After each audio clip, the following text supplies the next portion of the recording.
Olá, muito boa noite. É muito bom ter você aqui com a gente. É muito bom estarmos juntos nesta noite de quarta-feira, nesta aula que é gravada, mas você pode interagir aí no chat, você pode deixar seu comentário se você estiver assistindo depois, que quando eu voltar de férias, com toda certeza eu irei te responder. Vamos orar então para dar início a esta aula. Senhor, nós te agradecemos, ó Pai, por esta noite, pela oportunidade de estarmos juntos e juntos buscarmos, ó Deus, a Tua presença, podendo estudar um pouco mais sobre a história do Teu povo. Abra o nosso ouvido, nosso coração, a nossa mente, é o que nós pedimos em nome de Jesus. Amém. Salomão, o rei da Era de Ouro de Israel. Salomão reflete a situação religiosa extremamente instável de seu tempo. A história de um reinado pode ser contada de diversas maneiras. Quanto mais antigo, mais provável que encontremos relatos positivos e exaltadores das figuras dos reis. Na Bíblia, no entanto, os grandes feitos sempre vêm narrados ao lado das falhas de caráter. Saul, Davi e Salomão fizeram grandes coisas, boas e ruins.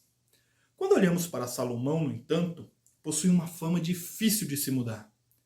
A de um rei sábio. Teria sido ele mesmo sábio? O que fundamenta tal afirmação? O que a contrapõe? Vamos conhecer um pouco do reinado de Salomão e compreender sua importância na história de Israel. Davi reinou de 1010 a 970 a.C. Em 970 a.C., assume o trono Salomão, reinando por cerca de 40 anos. Um tempo de consolidação e expansão do reino de Deus. Salomão era tido como um homem de paz, o que, aliás, é o significado de seu nome. O que é bastante interessante pensarmos nisto, pois ele é filho de Batseba. Portanto, nasceu em um contexto e fruto de uma situação nada pacífica. Salomão foi quem conduziu Israel ao auge, mas legou à nação a derrocada de uma dinastia. Salomão era o 10º filho de Davi, portanto, longe demais do trono na linha sucessória. Ainda por cima, era filho de Batseba, a mulher com quem Davi cometera adultério e mandara matar o marido. Na linha de sucessão, Salomão não era sequer contado. No entanto, é para ele que vai o trono, segundo a promessa de Davi. Adonias, primeiro na linha de sucessão, vendo que seu pai estava doente, decide se autoproclamar rei e dar um banquete. Mas os sacerdotes Zadok, Benaía, filho de Joaída, e o profeta Natã, Simei, Rei e a guarda pessoal de Davi se recusaram a apoiar Adonias. Batseba e Natã comunicam Davi que proclama Salomão rei. Após a morte do pai, Adonias tenta mais uma vez tomar o trono. Mas Salomão toma a frente e executa todos os que se opuseram a ele e apoiaram seu irmão. No relato de 1 Reis 1, capítulo 1 a 3, temos essa história com mais detalhes e, como é de se imaginar, escrita bem depois dos fatos ocorridos. Ao final de tudo, Salomão recebe a aprovação divina durante a noite passada no santuário de Gabaon. O que temos nos 3 capítulos é a legitimação teológica da subida de Salomão ao trono. Se Davi, seu pai, foi o rei que fez nascer Israel enquanto reino e nação, a Salomão coube a consolidação das instituições. E a consolidação do reinado em Israel se dá em consonância com a construção do templo. 1 Reis reserva do capítulo 5 até o 9 para registrar este feito. O templo se tornaria o mais importante monumento de Israel até sua destruição pelos babilônicos na época do exílio. O edifício erguido sob o reinado de Salomão possuía como recintos principais o pátio externo, onde se ofereciam sacrifícios, e o santuário, onde estava o Santo dos Santos, local que abrigava a Arca da Aliança.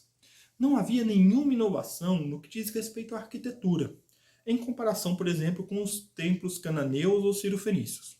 É preciso lembrar que 1 Reis 5 registra que homens da cidade de Gebal ajudaram os construtores de Salomão e Irão a prepararem a madeira e as pedras para o templo. Isto nos mostra que havia construtores de dentro e de fora de Israel, pagos pelo rei de Tiro, que recebia de Salomão pagamento pela mão de obra especializada. Não é possível precisar quando os cultos em outros santuários deixaram de acontecer. O que se sabe é que, paulatinamente, após a conclusão do templo, Jerusalém se tornou local central de culto. Assim como seu pai, o rei Davi, Salomão conviveu com outros cultos. Mas não só isso, ele prestou culto a outros deuses. Salomão adorou Astarote, a deusa dos Sidônios, e Moloque, o repulsivo deus dos Amonitas. Com isso, Salomão fez o que era mal aos olhos do Senhor. Recusou-se a seguir inteiramente o Senhor como seu pai Davi tinha feito. No monte que fica a leste de Jerusalém, chegou a construir um lugar de culto para Camus, o repulsivo deus de Moabe, e outro para Moloque, o repulsivo deus dos Amonitas. Salomão construiu esses lugares de culto para que suas esposas estrangeiras queimassem incenso e oferecessem sacrifícios aos deuses delas. Este relato está lá em 1 Reis 11, de 5 a 8. Nós poderíamos aqui pensar num desvio moral e religioso de Salomão, mas, como citamos na abertura, Salomão reflete a situação religiosa instável de seu tempo. E o casamento e culto a deuses estrangeiros é apenas um desses aspectos. Outro elemento de consolidação da monarquia israelense é a construção do palácio, na qual Salomão investe 13 anos, quase o dobro estimado para a construção do templo. Em torno do palácio se forma uma classe administrativa extensa, muito maior que a de Davi e mais complexa. A consequência de tal estrutura foi a constituição de uma classe de funcionários responsáveis pela corte e governo do país, o que levou à criação de uma formação de novos administradores públicos. Não sabemos se em modelo de escola ou de ensino por grupos, mas sabemos que tal busca pela teoria e capacitação levou, anos mais tarde, ao surgimento das primeiras obras sapienciais de Israel, como, por exemplo, as partes mais antigas de Provérbios. Embora a escrita em Israel tenha sido difundida mais por volta do século VIII a.C., com a descoberta do abecedário Tel Zait, datado de 10 a.C., atestou-se que alguma atividade escrita era comum em Israel, mesmo nos níveis populares, na época de Salomão. Com o palácio e a consolidação da monarquia, duas grandes características se podem apontar no governo de Salomão. Primeira, a introdução de um sistema de impostos, essencial para a manutenção e investimento do governo, desenvolvido com base nos 12 distritos, que são uma nova divisão que substituem as tribos, deixando para o passado a formação tribal e remodelando a forma de se ver Israel. Quando a criação de um serviço de trabalhadores públicos forçados, um grupo destinado ao serviço em obras públicas, sejam eles escravos, prisioneiros ou cidadãos livres. A introdução de tal sistema fez com que Salomão fosse visto como um grande rei, mas foi exatamente este sistema que levou, após sua morte, à guerra pela sucessão do trono e à divisão dos reinos. Não só de templo e palácio foi feita a herança arquitetônica de Salomão. Os arqueólogos encontraram em Jerusalém, Gezer, Azor e Meguido estruturas da época do rei. Uma das características da arquitetura salomônica é o portal de 6 câmaras, um tipo de portal construído na entrada principal das muralhas das cidades, um espaço interno para os guardas. Tal características são de fato relevantes para a pesquisa arqueológica, pois enfim temos mais que o texto bíblico e os fragmentos de peça como evidências da atuação de um rei de Israel. O rei Salomão também construiu navios em Ezion-Geber, um porto próximo a Elat, na terra de Edom, às margens do Mar Vermelho. Irão enviou uma frota com marinheiros experientes para servirem nas tripulações dos navios, junto com os marinheiros de Salomão. 1 Reis 9, 26 e 27, você atesta isso. O que o texto de 1 Reis nos revela é uma expansão no comércio. Salomão investe na construção de uma frota para expansão comercial, trocando produtos agrícolas, comercializando artesanatos, bigas e cavalos.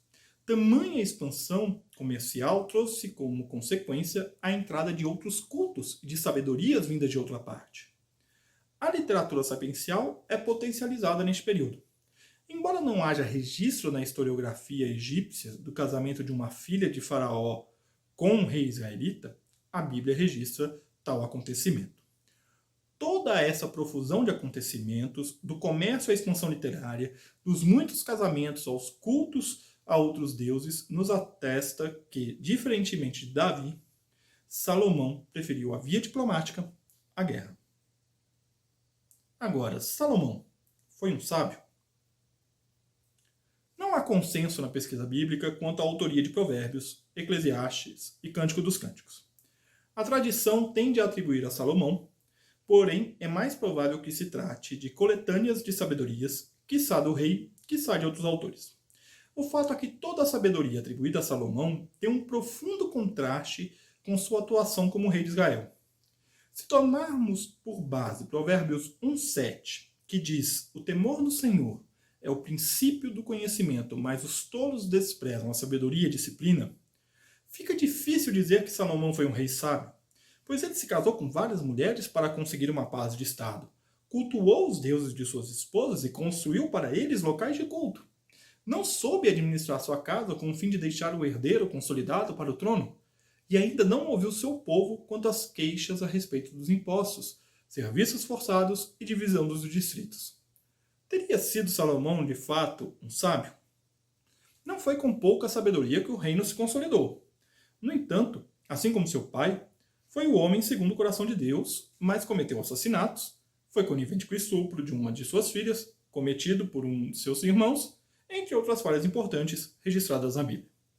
Concluindo essa aula, o reinado de Salomão foi marcado por grandes feitos, conquistas importantes e um legado cultural e religioso que permanece até hoje.